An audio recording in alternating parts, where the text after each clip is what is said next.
It is former NFL All-Pro linebacker Sean Merriman, who is now making his name in the MMA space as the owner of Lights Out Extreme Fighting. I think you wear every hat in that organization, not just the owner, but it starts at the top. And I know you're back to work on Saturday, October the 7th in Long Beach, California. So listen, man, what is fight week like for you? I know how hectic it can be behind the scenes, and from my understanding, you do pretty much everything in-house.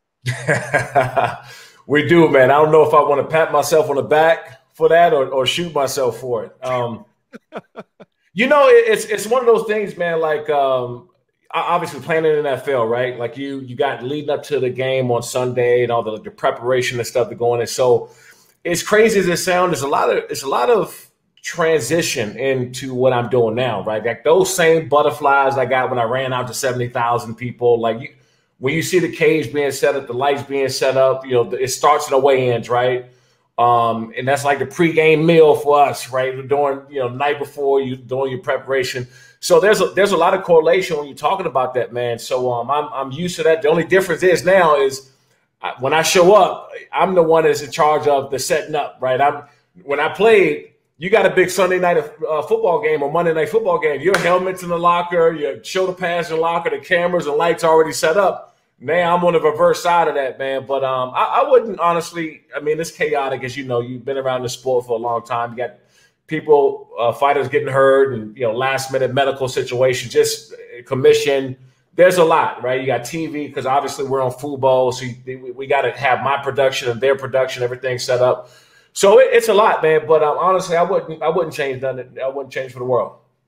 I love it. So obviously I know you dabbled a little bit in training even during your NFL days, but what got you to take the leap to say, I'm going to do this undertaking, which, as you said, I mean, it's a lot of work. So what got you to say, yeah, man, I'm going to go ahead and do this? First of all, it was my love when I started training, right? So I just got into it because I wanted to be, first of all, I grew up boxing in Prince George's County, Maryland, and D.C. My uncles were all professional boxers, and so we grew up in, it was a lot of championship boxers. Riddick Bowe used to come down when I was a kid, man. He used to come down. And Bernard Hopkins, all of them used to come down to Maryland and D.C. back when I was growing up. Sugar Ray Leonard, I grew up about 15 minutes from his gym back there. So I grew up around boxing.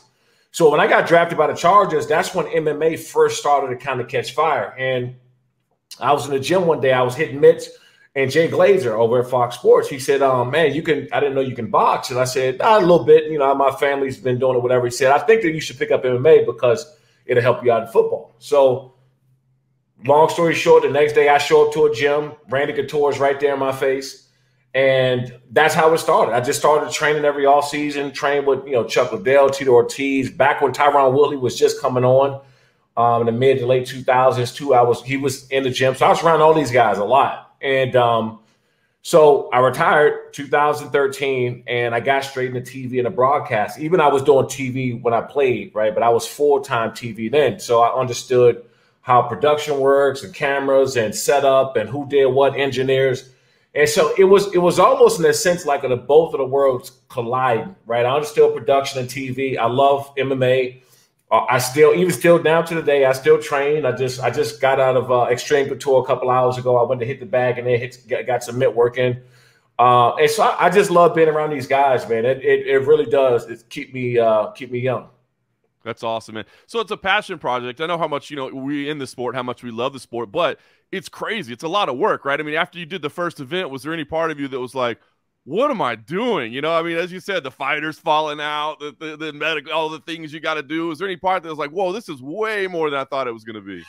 I think the biggest thing for me is, look, I played on the team my entire life, right? That's what I'm used to. That's what I'm accustomed to, is being on the team, leading the team. I was the last one out the tunnel. I was always the one to break the team down in the huddle before game starts. So it's no different. I don't even call myself the CEO or owner, no shit like that, man. For me, it's just like, I'm leading the team. That's all I'm doing. And for everybody from production and operations, my publicist, my, everybody, my CFO, Brian Payne, and I just got a great team around me. And so throughout the process, to your point, I had some shitty people working in front, like in certain positions, and, matchmaking that wasn't that great.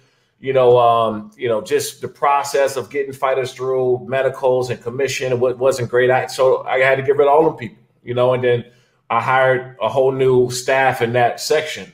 And so now, man, we're just cranking on all cylinders, and you know, we're jumping 75+% viewership on football, you know, which is unheard of. Nobody's even seen no numbers like that. Yeah, that's awesome, man. So as you said, it's LXF11. It's take place at Thunder Studios in Long Beach, California. So if you're there, I know you can get tickets for as little as $50. We'll get you in the door. But if you can't make it in Long Beach, you can watch it on Fubo Sports. Now, some people might recognize Fubo Sports. They have the PFL. They have Bare Knuckle as well. So, I mean, they're really making a commitment to combat sports. But all the stats that I've seen for your product are incredible, right? You're in like the top 10 most watched of everything they have on Fubo Sports. So I guess what has that partnership kind of meant to you in helping grow this brand? Well, it's great, right? Because Fubo is a perfect match for us because they're really a tech platform if you think about it, like the new multi-view that they got now. And I also wanted to be in a place where there was other sports, right? Like, you know, people knew who I was. I was fortunate enough to play in the NFL for a long period of time, played at the highest level. And also because I played at the highest level, a lot of people know me in other sports, right? Baseball, football. I mean, I was around a lot of the baseball guys, WWE guys. Like I was around the whole thing. And so for me, it was important to be at a place and a platform where there was other sports too. Because I do think that now MMA is so global and so mainstream that people that wasn't fight fans, MMA fans years ago are now, right? I mean, you don't even have to know anything about MMA. You know who Conor McGregor is. It's crazy. I was talking to like a 75-year-old woman who didn't even really watch the UFC, and she knew everything about Conor McGregor. And that's how mainstream this sport has become. And so with me having my football background and me kind of coming over from the NFL, it's just transitioning some of those eyeballs, man. I was fortunate to have a big fan base in what I did. Now I'm trying to bring them over to the Lights Out Extreme Fighting. That's awesome. So talk to me about your goals as a promotion, because I know that, you know, as you said, you're open to all prospects, but I understand you kind of want to target some NFL guys if you can, right? Maybe some former, maybe NCAA level or NFL level athletes. I mean, obviously to succeed at the highest level of football, you got to be a great athlete, which I think translates to MMA as well. So talk about your goals overall. Is it identifying as many football players as possible, or is it beyond that? No, absolutely. That's definitely a target goal for me. And most of the guys know when they get a text or call from me, they know what I'm calling for. So, you know, and a lot of these guys are already transitioned anyway, because what happens. And, you know, people look at my career, it's got a great career, but in hindsight, it was pretty short, right? It was 8 years. I was 28 years old when I retired. That's pretty short, right? And you got some of these guys that are playing 3 and 4 years that's not going to have an opportunity to play a 10+ year career. Maybe they got injured. Maybe they got into a bad situation or scheme or coaching staff. They got traded, cut, just didn't get another opportunity. And these guys are still ready to go and compete. Those are the ones I want because they're ready to go. They've been training. Most of these guys now are doing some kind of hand combat drills in the gym, some kind of jiu-jitsu, pummeling, rolling, something. They're doing something in the gym, and they're looking to make that transition. And trust me, if there were money in the sport when I retired, like it is now, in 2013, I would have been fighting 8 weeks after I retired, for sure. No doubt about it. But I think, you know, everything has its place, and I found my way to kind of get behind these next up-and-coming guys, man, and promote them.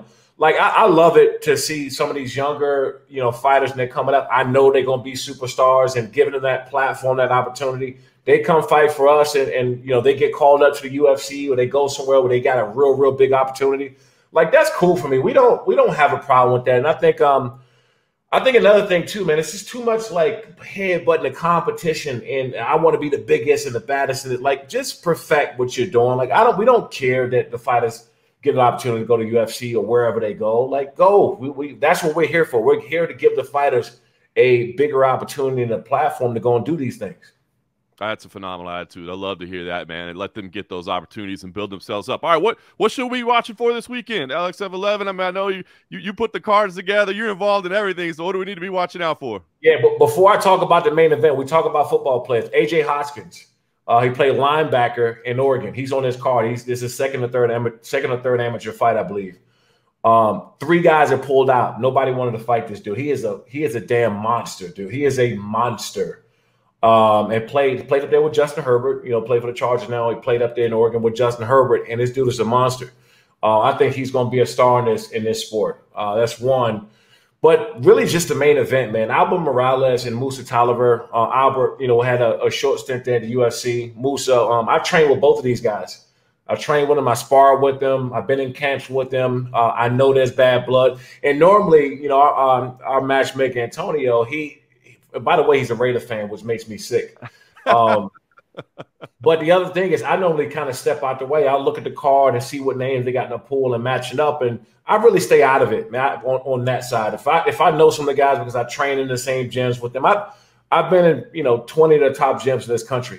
Guys would look over, they'd be like, why in the hell is Sean Merriman over there, sparring in the corner, or I'm hitting pads? I might be in Arizona, I might be in Vegas and San Diego and Florida, Texas, and I'd be popping up at all these gyms because I go and get some work in. But I'll typically stay out of it. But with this one in particular, I wanted to push that one through because I know both of these guys. I know that was going to be a complete banger. Tommy Aaron, who's another one that's on this card too, is Tony Ferguson's guy. Tony, I think, will be at this fight as well too. Richard Salazar. God, man, we're this is our biggest one. This is our biggest card that we've had. We're almost looking at cutting back some of the fights. I think we got about 16 fights that day, between 7-8 amateur and then 7-8 pro. So we're pretty stacked up. That's awesome, man. Well, man, I can hear your passion for it in your voice, man. It's incredible. So I'm excited to see what you're doing. As I said, reminders, if you're in Long Beach, go to Thunder Studios. If not, check it out on Fubo Sports. Last thing I'll ask you, Sean, I mean, as you said, I think you had a great way to say it, man. There's a lot of competition out there, but you're not trying to, go at anybody. But there's a lot of viewership to watch. So what is your pitch? Like, why do you tell people, hey, this is why you need to tune in to watch what we're doing at Lights Out Extreme Fighting? Well, the truth of the matter is we have the next up-and-coming superstars. We do. And, and I got great relationships with a lot of these guys in this business, man. So I don't look to compete with anybody. I hope that when we go and travel and go into somebody's town, that they want to work with us instead of saying, oh, we don't want these guys here. We want to work with whoever to give the fighters the best opportunity, give the fans the best show, put the best product and fight on Fubo, because we definitely want to do that. But more importantly, man, the viewership and what we're doing right now is unheard of. It hasn't even happened before in Fubo, not even with international soccer. And that's just a kind of a testament. Obviously, I'm doing a ton, having opportunities like this to talk about it. But more importantly, man, people are really seeing what we're doing over here and just taking notice. It went from, from us trying to get on the map to people reaching out, fighters reaching out from all over the country trying to get on cards now. And that says a lot, and that means a lot. That is awesome. Well, Sean, like I said, it can tell your passion, and we need more of that in the MMA space. It's an amazing sport. If you got amazing people leading these opportunities, man, I think it's just great for everybody involved. So wish you much continued success, man. Appreciate the time, and we'll be tuned into Fubo Sports on Saturday night. You got it, man. Appreciate it. Thanks for having me.